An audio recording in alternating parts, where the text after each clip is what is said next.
بلغ العلا بكماله كشف الدجى بجماله حسنت جميع خصاله صلوا عليه وآله আসসালামু আলাইকুম ওয়া রাহমাতুল্লাহি ওয়া বারাকাতুহু বিসমিল্লাহ ওয়ালহামদুলিল্লাহ ওয়াসসালাতু ওয়াসসালামু আলা রাসূলিল্লাহ ওয়া বা'দ।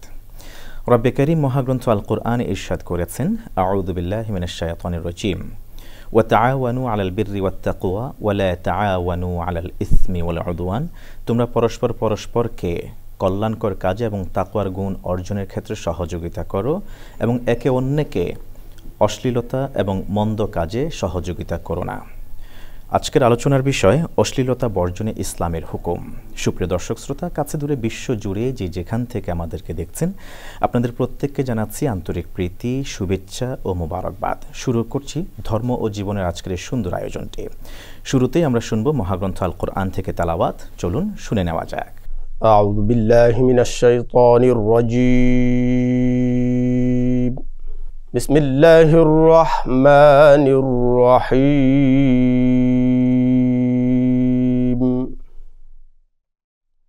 ওয়া ইয়াওমা নাবআসু ফি কুল্লি উম্মাতিন শাহীদা وَيَوْمَ نَبْعَثُ فِي كُلِّ أُمَّةٍ شَهِيدًا عَلَيْهِمْ مِنْ أَنْفُسِهِمْ وَجِئْنَا بِكَ شَهِيدًا عَلَى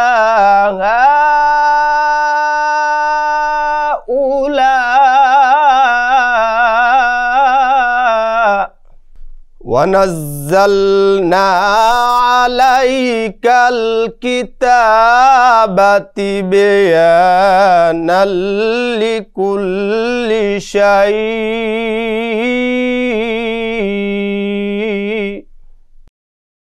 وَنَزَّلْنَا عَلَيْكَ الْكِتَابَ تِبْيَانًا لِكُلِّ شَيْءٍ وَهُدًى وَرَحْمَةً وَبُشْرَى لِلْمُسْلِمِينَ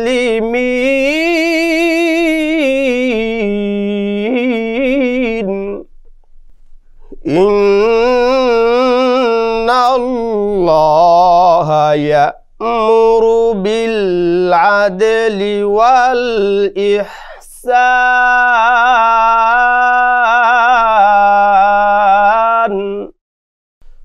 وَإِيتَاءِ ذِي الْقُرْبَى وَيَنْهَى عَنِ الْفَحْشَاءِ وَالْمُنكَرِ وَالْبَغْيِ يَعِظُكُمْ لَعَلَّكُمْ تَذَكَّرُونَ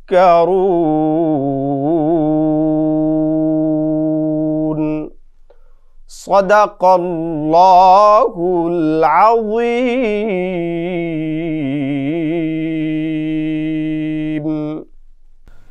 সূরাতুন নাহল আয়াত 89 ও 90। সেই দিন আমি উত্থিত করিব প্রত্যেক সম্প্রদায়ে তাহাদেরই মধ্য হইতে তাহাদের বিষয়ে একজন সাক্ষী, এবং তোমাকে আমি আনিব সাক্ষীরূপে ইহাদের বিষয়ে। আমি আত্মসমর্পণকারীদের জন্যে প্রত্যেক বিষয়ে স্পষ্ট ব্যাখ্যাস্বরূপ পথনির্দেশ, দয়া ও সুসংবাদ স্বরূপ তোমার প্রতি কিতাব অবতীর্ণ করিলাম।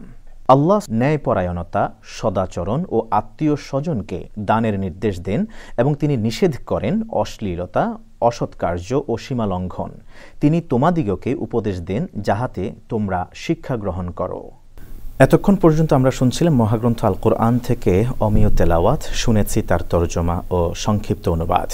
প্রিয় দর্শক শ্রোতা, এই পর্যায়ে আমরা আজকের তেলাওয়াতকৃত আয়াতে কারিমার উপরে আলোচনা শুনব। আর বিষয়টি নির্ধারণ করা হয়েছে অশ্লীলতা বর্জনে ইসলামের হুকুম। এই বিষয়ে আলোচনা রাখবার জন্য আজকের স্টুডিওতে আমরা আমন্ত্রণ জানিয়েছি দুইজন বিদগ্ধ ইসলামিক স্কলারকে। পরিচয় করিয়ে দিচ্ছি। আমাদের সাথে আছেন প্রখ্যাত আলিমুদ্দিন, বিশিষ্ট ইসলামিক চিন্তাবিদ, লেখক, কলামিস্ট ও গবেষক এবং শিক্ষাবিদ, ইসলামী আরব বিশ্ববিদ্যালয়ের সুযোগ্য ভাইস চ্যান্সেলর ফজিলতুল উস্তাজ প্রফেসর ডক্টর শামসুল আলম হাফিজাহুল্লাহ। আমরা আরও পরিচয় করিয়ে দিচ্ছি। আজকের এই সুন্দর আয়োজনের সাথে যুক্ত আছেন বিশিষ্ট ইসলামিক চিন্তাবিদ, লেখক, কলামিস্ট ও গবেষক, বাংলাদেশ ইসলামী বিশ্ববিদ্যালয়ের সুযোগ্য প্রফেসর ফজিলাতুল শেখ প্রফেসর ডক্টর আনম রফিকুর রহমান মাদানী হাফিজাহুল্লাহ। আমি শুরুতেই শেখ আপনার কাছে আসতে চাই। আজকের আলোচনার বিষয় অশ্লীলতা বর্জনে ইসলামের হুকুম। শুরুতেই আমরা যদি একটু জানতাম আপনার কাছ থেকে, অশ্লীলতা বলতে আসলে কি বুঝি? যেটা অশালীন, যেটা শালীন না, যেটা দেখতে সুন্দর না, যেটা মানুষকে বিপদগামী করে, মানুষের কুরুচি মনের মধ্যে নিয়ে আসে, সেটাই অশ্লীলতা। এবং ইসলাম এই ব্যাপারটাকে খুবই ঘৃণা পোষণ করেছে। কোন দিক থেকে তার সোর্সগুলো কি কি, কিসের মাধ্যমে, কোন কোন মাধ্যমে অশ্লীলতা ছড়াতে পারে, এই বিষয়টা যদি প্রাসঙ্গিকভাবে আপনি আলোচনায় নিয়ে আসেন। বহুভাবে অশ্লীলতা আমাদের মধ্যে ছড়াতে পারে। এক হলো প্রচার মাধ্যমে হতে পারে, বন্ধু বান্ধবের সাঙ্গ কেমন, মানে সান্নিধ্য কিন্তু একটা বিরাট ব্যাপার। আপনার বন্ধু বান্ধব যদি অশ্লীল চিন্তা চেতনার হয়, আপনার মধ্যে প্রভাব পড়বে। গল্পের ভাষা যদি হয় অশ্লীল, এটা কিন্তু একটা বিরাট ব্যাপার। মানে মোবাইল কিন্তু একটা বিরাট ব্যাপার এখন। এটা বহুমুখী অশ্লীলতা আমাদের মধ্যে আছে এখন। অশ্লীলতা বর্জনে ইসলাম কি কি ফর্মুলা আমাদেরকে দিয়েছে, যদি সংক্ষেপে তুলে ধরুন। ইসলাম একটি শালীন ধর্ম, মানুষকে সভ্যতা, ভদ্রতা, শালীনতা শেখায়। অতএব শালীনতার বিরোধী যত কর্মকাণ্ড রয়েছে ইসলাম নিষিদ্ধ ঘোষণা করেছে, হারাম ঘোষণা করেছে। শুধু হারাম ঘোষণায় করেই ক্ষান্ত হয়নি, তার জন্য কঠিন শাস্তির ব্যবস্থা রেখেছে। যেমন সাপোজ জিনা, একটা অশ্লীল কাজ, এখন সকলে একমতে ব্যাপারে, কেউ অস্বীকার করতে পারবে না জিনা খুব ভালো জিনিস। এটার জন্য কঠিন শাস্তির ব্যবস্থা রেখেছে। আযযানিয়াতু ওয়াযানি ফাজলিদু কুল্লা ওয়াহিদিন মিনহুমা মিআতা জালদা। জিনাকারী পুরুষ হোক মহিলা হোক উভয়কে 100 বেত্রাঘাত করো। ওয়ালা তাখুযকুম বিহিমা রাআফাতুন ফি দীনিল্লাহ, আল্লাহর বিধান বাস্তবায়নে কোনো দয়া দেখানো যাবে না, যে খুব আস্তে আস্তে মারবে তাও করা যাবে না, আবার গোপনও করা যাবে না। ওয়ালিয়াশহাদ আযাবাহুমা তায়ফাতুম মিনাল মুমিনিন, মুমিনদের একটা বিশাল গ্রুপ যেন দেখতে পায় যে এই জিনাকারীদেরকে শাস্তি দেওয়া হচ্ছে। তাইলে এই শাস্তি দেখলে অন্যরা এতে বিরত থাকবে। আর যদি বিবাহিত হয় কেউই অথবা উভয়, তাহলে তাদের কি ফারজুমুহুমা আলবাত্তাদা নাকালা মিনাল্লাহ। আর শাইখ ওয়া শাইখাতু ইযা জানায়া ফারজুমুহুমা আলবাত্তাদা নাকালা মিনাল্লাহ। যদি বিবাহিত পুরুষ অথবা নারী যদি হয় আর জিনা করে, তাহলে তাদেরকে চতুর্দিক থেকে পাথর মেরে হত্যা করো। আচ্ছা, আল্লাহর পক্ষ থেকে শাস্তির বিধান। তাইলে জিনা একটি মারাত্মক অশ্লীল কাজ, ঘৃণিত কর্ম। এই ঘৃণিত কর্মকে যাতে সমাজে প্রসার লাভ করতে না পারে এমন কঠিন শাস্তির ব্যবস্থা এবং প্রকাশ্যভাবে দেওয়ার জন্য আল্লাহ পাক নির্দেশ দিয়েছেন। তারপরে এটা একটা অশ্লীল কাজ। ইসলামের বিধানগুলো আমি যদি দেখতে পাই, প্রত্যেকটা বিধান অশ্লীলতাকে বাধা দেয়। যেমন ইন্নাস সালাতা তানহা আনিল ফাহশাই ওয়াল মুনকার। সালাত, প্রতিদিন আমরা 5 ওয়াক্ত সালাত আদায় করি।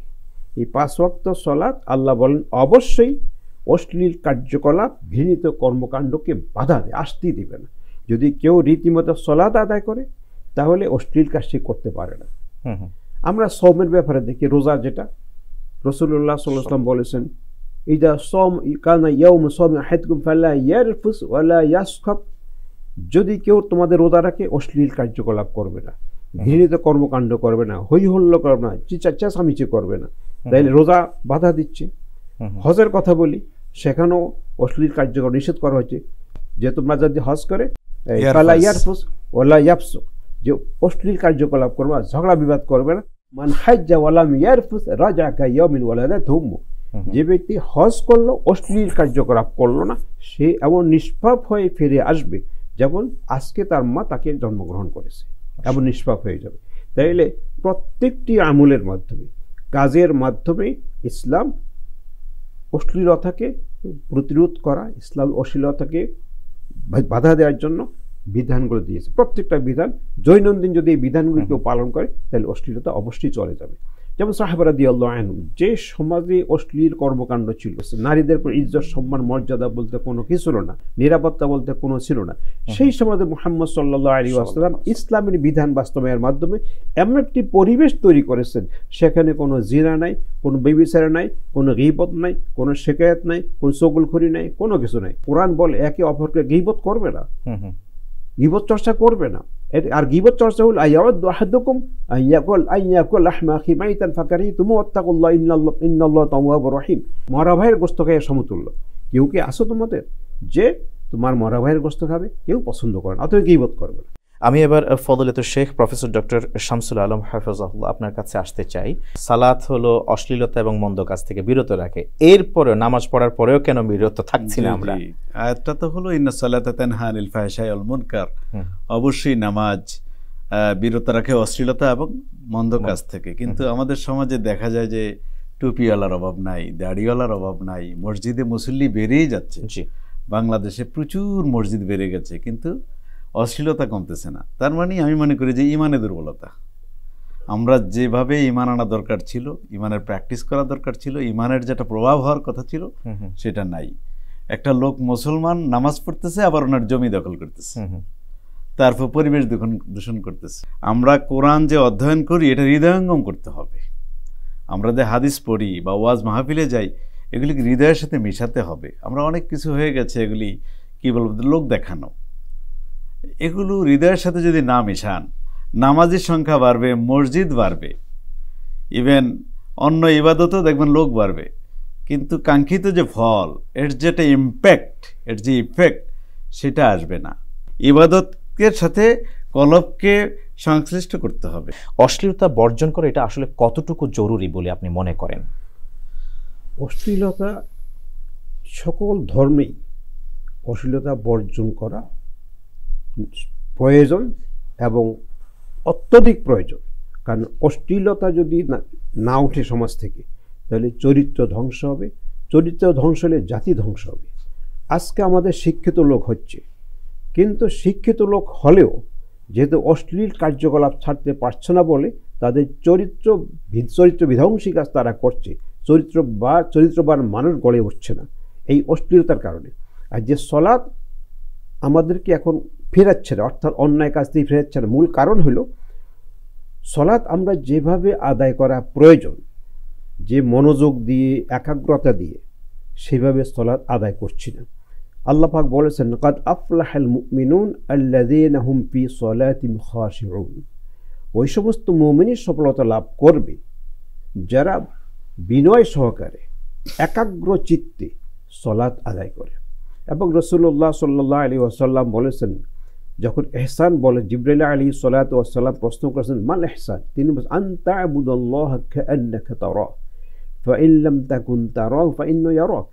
ইবাদত এমন মনোযোগ দিয়ে করবে, এমন আকর্ষণীয় করবে যে তুমি আল্লাহকে দেখছো। আর তুমি যে আল্লাহকে নাও দেখো, তাহলে আল্লাহ তোমাকে দেখছেন, এই মনোভাব নিয়ে, এই চিন্তা বিশ্বাস নিয়ে সলাৎ আদায় করতে হবে। তারপরে খুশু যেটাকে বলা হয়েছে সফলতা লাভ করবে, তার তিনটা ক্যাটাগরি। প্রথম হইল আমি কি পড়ছি, আমি কি পড়তেছি এটা আমার ব্রেনে আসতে হবে, চিন্তায় আসতে হবে, আমি এই শব্দগুলো উচ্চারণ করতেছি এবং তার অর্থ হৃদয়ঙ্গম করতে হবে। আমি কি পড়ছি এবং যা পড়ছি এটা প্র্যাকটিক্যাল লাইফে আমার আমলে আছে কিনা, এটা চিন্তায়, ওই চিন্তায় রেখে যদি সলাৎ আদায় করে, সেই সলাৎ অবশ্যই অশ্লীল কার্যকলাপ থেকে ফিরাবে। তো এই অশ্লীল কার্যকলাপ এটা শয়তানি কর্মকাণ্ড। আল্লাহ বলেছেন কোরআনে কারিমে, ইন্নামা ইয়া'মুরুকুম বিসু'আল ফাহশা, শয়তান তোমাদেরকে আদেশ করে অশ্লীল কার্যকলাপ করতে, ঘৃণিত কর্মকাণ্ড করতে। তাহলে এটা শয়তানি কাজ, আর শয়তান আমাদের দুশ্মন। অতএব অশ্লীল কাজ দুশ্মন, সবচেয়ে বড় দুশ্মনের প্ররোচনা। অতএব এটা সবচেয়ে খারাপ এবং ঘৃণিত কর্মকাণ্ড, এতে কোনো সন্দেহ করার কোনো অবকাশ নাই। এই জন্য ইসলাম কঠিন শাস্তির ব্যবস্থা রেখেছে। যেমন কোরআনে কারীম আল্লাহ পাক বলেছেন, ইন্নামা জাযাউল্লাযীনা ইউহারিবুনা আল্লাহ ওয়া রাসূলাহু ওয়া ইয়াসআউনা ফিল আরদি ফাসাদান আন ইউকাত্তালু আও ইউসাল্লাবু আও তুকাত্তা'ু আইদিহিম ওয়া আরজুলুহুম মিন খিলাফিন আও ইউনফাউ মিনাল আরদ যালিকা লাহুম খিজুন ফিল হায়াতিদ দুনিয়া ওয়া ইয়াউমাল কিয়ামাতি। এরপর আছে যারা নাকি বিদ্রোহী করে, অর্থাৎ কোরআন সুন্নাহর বিদ্রোহী হয়, ইসলামী রাষ্ট্রের খলিফার বিদ্রোহী হয়, বিশৃঙ্খলা সৃষ্টি করে, ফাসাদ সৃষ্টি করে, নৈরাজ্য সৃষ্টি করে, অশান্তি সৃষ্টি, অশ্লীলতা সৃষ্টি করে, তাদের শাস্তি হলো কি করো, তাদের এক হাত এক পকেটও কাটো, কি কঠিন শাস্তি, অথবা কতল করো, শুলিতে চড়াও, দেশ থেকে বের করো। এই কঠিন শাস্তিগুলি রেখেছে যাতে সমাজে বিশৃঙ্খলাকে সৃষ্টি করতে না পারে, অশ্লীল কার্যকলাপ যাতে দেশে ব্যাপকভাবে ছড়িয়ে না পড়তে পারে। এই জন্যই অশ্লীলতা অবশ্যই ঘৃণিত কর্মকাণ্ড, এতে সন্দেহ করার কোনো অবকাশ নাই, এবং কেউই এটাকে ভালো বলবে না। যে লোকটা নিজে খারাপ, নিজে চুরি করে, জিনা করে, সে চায় না তার ছেলেটা জিনাখোর হোক, মদখোর হোক, সেও কিন্তু চায় না। সেও চায়, বলে যে আমার ছেলেটা যেন ভালো, আমি যাই খারাপ হয়েছি আমার ছেলেটা যেন ভালো হয়। এটা কিন্তু তারও একটা প্রত্যাশা থাকে, সবাই এটা ঘৃণা করে। অতএব অশ্লীলতা রোধ করতে হলে সরকারিভাবে, রাষ্ট্রীয়ভাবে একটা পদক্ষেপ নিতে হবে, যে পদক্ষেপ নিয়েছেন মুহাম্মদ সাল্লাল্লাহু আলাইহি ওয়াসাল্লাম আরবের সে অশ্লীলতা দূর করার জন্য, এবং তার মাধ্যমে একমাত্র সম্ভব অশ্লীলতা দূর করা। আমি পার্সোনালি হয়তো আমি আমার নিজকে কিছুটা আমি করতে পারবো, কিন্তু কমপ্লিটলি, অর্থাৎ দেশ থেকে অশ্লীলতা দূর করা একমাত্র রাষ্ট্রীয় দায়িত্বে যারা রয়েছেন তাদের পক্ষে সম্ভব হয়। এই জন্য মুহাম্মদ সাল্লাল্লাহু আলাইহি ওয়াসাল্লাম পেরেছেন রাষ্ট্রীয় দায়িত্ব পালনের পরে, কিন্তু যতদিন তিনি রাষ্ট্রীয় দায়িত্বে ছিলেন না তখন কিন্তু এই সমস্ত আইনও আসে নাই, আর রাসূলুল্লাহ সাল্লাল্লাহু আলাইহি ওয়াসাল্লাম আইন আসলেও বাস্তবায়ন করার কোনো অধিকার তার ছিল না। অধিকার হয়েছে কখন? রাষ্ট্রীয় ক্ষমতা যিনি যখন আসছেন। এই জন্য ইসলামী খেলাফত, ইসলামী রাষ্ট্র, ইসলামী হুকুমত এই জন্য বেশি প্রয়োজন। ইসলামী রাষ্ট্রের বাস্তবায়নের মাধ্যমে একমাত্র সম্ভব অশ্লীলতাকে দূর করা। অনেক সুন্দর করে আপনি কথা বলছিলেন। শালীনতায় আমাদেরকে ফিরতেই হবে। আমাদের ভবিষ্যৎ জেনারেশনকে বাঁচাতে হলে, বাংলাদেশকে বাঁচাতে হলে আমাদের শালীনতায় আসতে হবে, স্পেশালি সংস্কৃতির মধ্যে আমাদের মনোযোগ দিতে হবে। অনেক অনেক ধন্যবাদ জানাচ্ছি প্রফেসর ডক্টর মোহাম্মদ শামসুল আলম হাফেজাহুল্লাহ, আপনাকে প্রাণবন্ত আলোচনা করেছেন, এবং আপনাকেও প্রফেসর ডক্টর আনামুর রফিকুর রহমান মাদানী হাফেজাহুল্লাহ অত্যন্ত গুরুত্বপূর্ণ আলোচনা আপনারা দুইজনেই পেশ করেছেন। আল্লাহ তাআলা আপনাদের দুইজনকে জাযায়ে খায়র নসিব করুন। প্রিয় দর্শক শ্রোতা, রব্বে কারীম আল্লাহ সুবহানাহু ওয়া তাআলা ইরশাদ করেছেন, ইন্নাল্লাযীনা ইউহিব্বুনা আন তাশিআল ফাহিশাতু ফিল্লাযীনা আমানু, যারা পছন্দ করে, চায় ঈমানদারদের মাঝে অশ্লীলতা ছড়িয়ে পড়ুক, তাদের জন্য রয়েছে দুনিয়া এবং আখিরাতে যন্ত্রণাদায়ক শাস্তির ব্যবস্থা। আমরা আল্লাহ সুবহানাহু ওয়া তাআলার এই শাস্তির মুখোমুখি হতে পারবো না তার এই যন্ত্রণাদায়ক শাস্তিকে সহ্য করতে। তাহলে আমাদের কি করণীয়? আমাদের সবসময় মাথায় রাখতে হবে যে আল্লাহ ইজ ওয়াচিং আস, আল্লাহ তাআলা আমাদেরকে দেখছেন। দুনিয়াতে আমাদের থাকতে হবে এইভাবেই।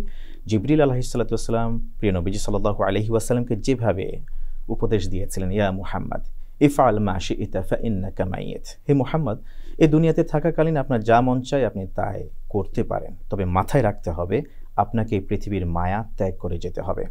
আমরা আজকে না কাল এই পৃথিবী থেকে চলে যাব, অবশ্যই আমাদেরকে আল্লাহর দরবারে হাজিরা দিতে হবে। অতএব আমাদের আমল সুন্দর হোক, আমাদের জীবন অবশ্যই পরিস্ফুট হোক, সুন্দর হোক, শালীন হোক, এই আশাবাদ ব্যক্ত রেখে আপনাদের প্রত্যেকের সুস্বাস্থ্য দীর্ঘায়ু কামনা করে ধর্ম ও জীবনের পরবর্তী পর্ব দেখার উদাত্ত আহ্বান জানিয়ে আমি হিদায়াতুল্লাহ আজকের মতো এখানে শেষ করছি।